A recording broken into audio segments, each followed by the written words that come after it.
Hi നമസ്കാരം, ഷൈലാസ് കിച്ചണിലേക്ക് എല്ലാവർക്കും ഒരിക്കൽ കൂടി സ്വാഗതം. ഹലോ കൂട്ടുകാരെ, ഇന്ന് നമുക്ക് കുറച്ച് നല്ല അടിപൊളി കണ്ണി കിട്ടിയിട്ടുണ്ട് കേട്ടോ. കണ്ണി എന്ന് പറഞ്ഞാൽ നമ്മുടെ കായലിലെ ഉപ്പുവെള്ളത്തിലെ മീനാണ്. അത് നല്ല അടിപൊളി കണ്ണി, നല്ല പച്ച കണ്ണി കിട്ടിയിട്ടുണ്ട്. അപ്പോൾ കുറച്ച് കാലം അത് കണ്ണിയൊക്കെ മേടിച്ച് നല്ല അടിപൊളി പുളിയൊക്കെ ഇട്ട് കറി വെക്കണമെന്ന് കരുതിയിട്ട്. അപ്പോൾ ഇന്ന് രാവിലെ ഞായറാഴ്ച ഒന്ന് ഇറങ്ങിയപ്പോൾ ഒരു പാർട്ടി നല്ല കണ്ണി കൊണ്ട് നല്ല പിടക്കണ കണ്ണിയായിരുന്നേ, റോട്ടിലിട്ട് വിൽക്കുന്നു. അപ്പോൾ അങ്ങനെ മേടിച്ചാണേ. അപ്പോൾ നല്ല സൂപ്പർ കണ്ണി കെട്ടിയേക്കണത്. നമുക്കൊന്ന് നല്ല പുളിയൊക്കെ ഇട്ട് തേങ്ങ അരച്ച് നല്ല കിടിലം കറി വെക്കാം. അപ്പോൾ നമുക്ക് പണി തുടങ്ങിയാലോ. അതിനായിട്ട് നമുക്കിത് നല്ല അടിപൊളിയായിട്ട് വെട്ടി ക്ലീനാക്കി എടുക്കാം. അങ്ങനെ കണ്ണിയെല്ലാം നന്നായിട്ട് വൃത്തിയാക്കി എടുത്തിട്ടുണ്ട് കേട്ടോ. അപ്പോൾ ഇത് വലിയ കണ്ണിയായിരുന്നു. അപ്പോൾ 2ഉം 3ഉമായിട്ടൊക്കെ നമുക്ക് പീസാക്കി എടുക്കാം കേട്ടോ. എന്നിട്ട് അതൊന്ന് വരഞ്ഞും വെച്ചിട്ടുണ്ട്, നല്ലതുപോലെ കഴുകിയെടുത്തിട്ടുണ്ട് കേട്ടോ.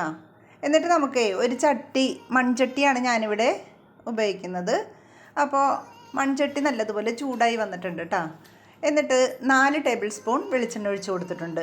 എന്നിട്ട് 6 കൊച്ചുള്ളി അരിഞ്ഞതും, ഒരു 4 പച്ചമുളക് അരിഞ്ഞതും, ഒരു ചെറിയ കഷ്ണം ഇഞ്ചി എടുത്ത് അരിഞ്ഞിട്ടുണ്ടായിരുന്നു, അതും കൂടെ ഇട്ട് കൊടുത്തിട്ടുണ്ട്. പിന്നെ കുറച്ച് കറിവേപ്പിലയും കൂടി ഇട്ട് നമുക്കിത് നല്ലതുപോലെ ഒന്ന് വഴറ്റിയെടുക്കാം കേട്ടോ. ഇതിലേക്ക് 4 ടേബിൾ സ്പൂൺ കാശ്മീരി മുളക് പൊടിയും 1/2 ടീസ്പൂൺ മഞ്ഞൾപ്പൊടിയും അല്പം വെള്ളത്തിൽ ഒന്ന് യോജിപ്പിച്ച് വെച്ചിട്ടുണ്ടായിരുന്നു. അപ്പോൾ ഇതൊന്ന് വഴന്ന് വരുമ്പോഴേക്ക് നമുക്ക് ഒരു തേങ്ങ,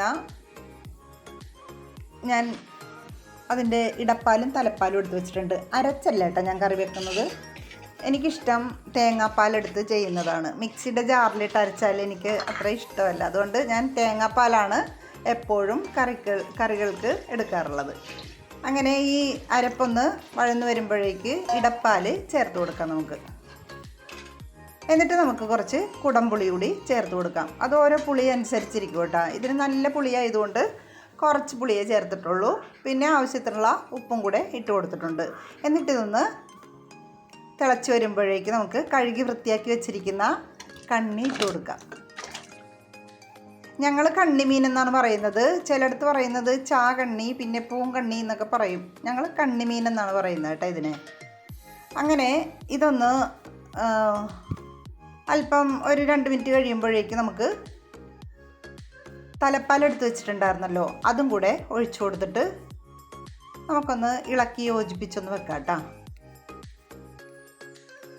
എന്നിട്ട് നല്ലതുപോലെ എണ്ണയൊക്കെ തെളിഞ്ഞ് നല്ല തിളയൊക്കെ വന്നു കഴിയുമ്പോൾ ഈ കണ്ണിക്കറി റെഡി ആയിട്ടുണ്ട്. കണ്ടോ, നല്ല അടിപൊളി കണ്ണിക്കറി ഇവിടെ റെഡി ആയിട്ടുണ്ട്. അപ്പോൾ പറ്റാവുന്നവരൊക്കെ ഒന്ന് ട്രൈ ചെയ്യണേ. ഇനി അടുത്ത വീഡിയോയുമായിട്ട് വരുന്നതുവരെ എല്ലാവർക്കും നന്ദി.